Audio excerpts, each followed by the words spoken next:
दोस्तों, स्वागत है आप सभी का मेरे YouTube चैनल में। तो आज हम बात करने वाले हैं देवउठनी एकादशी के बारे में। तो चलिए जानते हैं कि ये देवउठनी एकादशी कब है, कब व्रत करना है, कब पारण करना है, कैसे इसकी पूजा विधि है। तो सब कुछ जानेंगे आज हम इस वीडियो में। तो वीडियो में लास्ट तक बने रहें। अगर नए हैं तो प्लीज़ वीडियो को लाइक, चैनल को सब्सक्राइब करना ना भूलिएगा। तो लास्ट तक वीडियो में बनी बताऊँगी। लेकिन सबसे पहले हम जानते हैं कि इस बार देवोत्थान एकादशी व्रत के दिन यानी कि 2 नवंबर 2025 के दिन शुभ मुहूर्त कौन से हैं और अगले दिन व्रत का पारण करने का समय क्या रहेगा। इस बार देवउठनी एकादशी का पालन हम कर रहे हैं 2 नवंबर 2025 रविवार के दिन। ये कार्तिक मास के शुक्ल पक्ष में आने वाली अत्यंत महत्वपूर्ण एकादशी है।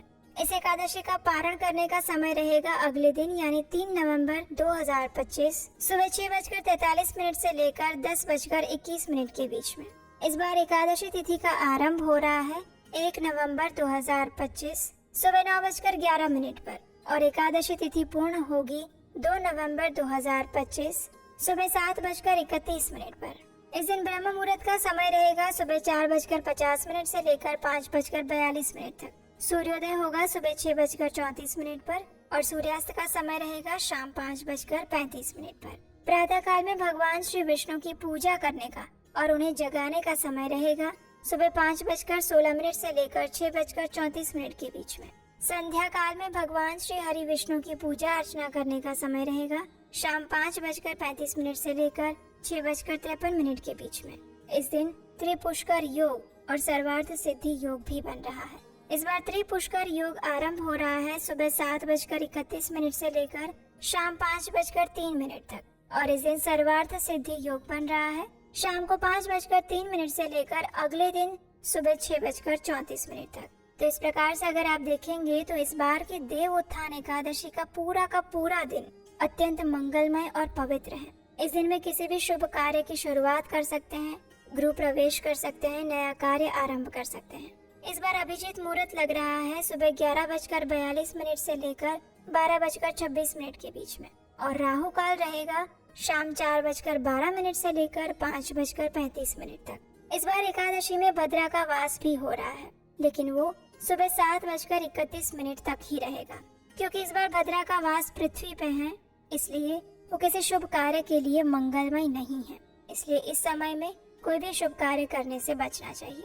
चलिए अब देखते हैं कि आखिर इस बार एकादशी तिथि 1 नवंबर को शुरू हो रही है, तो फिर हम उसका पालन 2 नवंबर को क्यों कर रहे हैं। तो देखिए, इस बार की जो एकादशी है वो त्रिस्पृशा महाद्वादशी है। इसका अर्थ है कि ऐसी एकादशी तिथि जो अगले दिन द्वादशी के सूर्योदय तक विस्तारित हो रही है। और इतना ही नहीं, जो द्वादशी तिथि है वो अगले दिन त्रयोदशी के सूर्योदय तक विस्तारित हो रही है और ये संयोग एक विशेष नक्षत्र में बनता है। और इस बार ये शतभिषा नक्षत्र में पड़ रही है, जो कि शाम को 6:20 तक रहेगा और उसके बाद पूर्व भाद्रपद नक्षत्र आरंभ हो जाएगा। और इसी कारण से इस एकादशी को त्रिस्पृशा महाद्वादशी कहा जाता है। संपूर्ण वर्ष में इस प्रकार की कुल 8 महाद्वादशी तिथि आती है और उनमें से एक है ये देवोत्थान एकादशी। इसलिए भले ही देवोत्थान एकादशी का प्रारंभ 1 नवंबर से हो रहा हो, लेकिन फिर भी एकादशी का पूर्ण और वास्तविक फल अगर प्राप्त करना चाहते हैं तो हम इसका पालन 2 नवंबर 2025 के दिन ही करें। शास्त्रों में वर्णन आता है कि जब इस प्रकार त्रिस्पृशा एकादशी तिथि आती है तो उसका पालन महाद्वादशी के दिन करना चाहिए, यानी एकादशी के दिन नहीं अपितु द्वादशी के दिन एकादशी व्रत का पालन करना चाहिए। पद्म पुराण और मार्कंडेय पुराण में वर्णन आता है कि जो व्यक्ति वर्ष में आने वाली इस 8 महाद्वादशी का पालन नहीं करता है, उसे संपूर्ण विश्व के प्रलय होने तक यमपुरी में वास करना पड़ता है।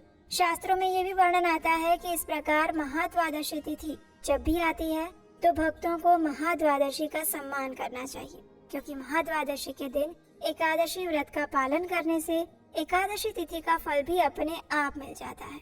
इसलिए किसी भी प्रकार का संशय मन में मत रखिएगा। एकादशी का दिन छोड़ के अगले दिन द्वादशी पर ही इस व्रत का पालन करना चाहिए। और गलती से भी इस बार 1 नवंबर को एकादशी व्रत का पालन करने की कोई आवश्यकता नहीं है। अगर आप वास्तव में पुण्य प्रदान करने वाली देवोत्थान एकादशी का यथोचित फल प्राप्त करना चाहते हैं तो इस बार देवोत्थान एकादशी का पालन 2 नवंबर 2025 रविवार के दिन ही किया जाएगा। चलिए अब जानते हैं कि अगर एकादशी व्रत का पालन हम द्वादशी के दिन करते हैं तो एकादशी तिथि के नियम क्या रहेंगे? क्या उस दिन अन्न ले सकते हैं? कोई अपराध या पाप तो नहीं लगेगा? तो देखिए, हमारे शास्त्रों में वर्णन आता है कि जब पर भी महाद्वादशी तिथि आती है तो एकादशी का व्रत हम महाद्वादशी के दिन रखते हैं, यानी कि अगले दिन।